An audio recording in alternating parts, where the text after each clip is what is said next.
এমন একজন মানুষ পাওয়া যাব না আমাদের দেশে যে নবীজিকে ভালোবাসে না, আল্লাহকে ভালোবাসে না।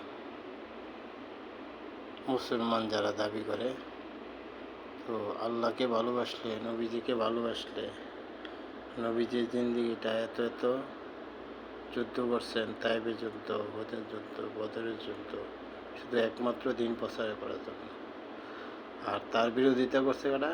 আবু জাহলি বংশধর, যারা কাফের মুশরিক। ইসলাম প্রচার করতে তারা বিরোধিতা করছে। আর সেই রাসূল পাক সাল্লাল্লাহু আলাইহি সাল্লামের ওয়ারিস যারা উলামা ইকরামরা এই দেশটায় ইসলাম বাস্তবায়ন করার জন্য, প্রতিষ্ঠা করার জন্য আপ্রাণ চেষ্টা করে যাচ্ছে। আমরা মুসলিম হইয়া, আমরা ধর্ম ইসলাম হইয়া, আমরা মুসলমান দাবি কইরা আমরা তার বিরোধিতা করতেছি।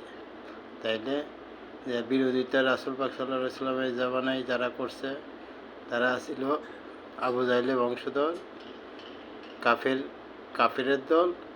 আর আমাদের দেশে যারা বিরোধিতা করতেছে, তাহলে তারা কোন দলে গেল?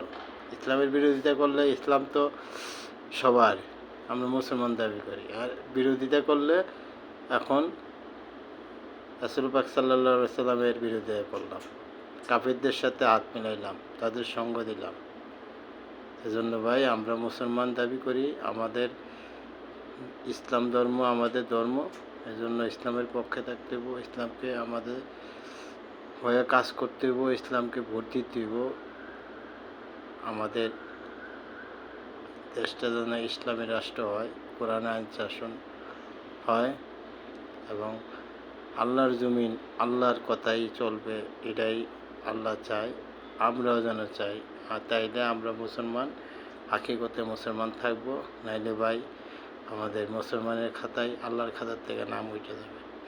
এজন্য ভাই, সবাই আমরা ইসলামকে সাপোর্ট করব, ইসলামে ভোট দেবো ইনশাল্লাহ।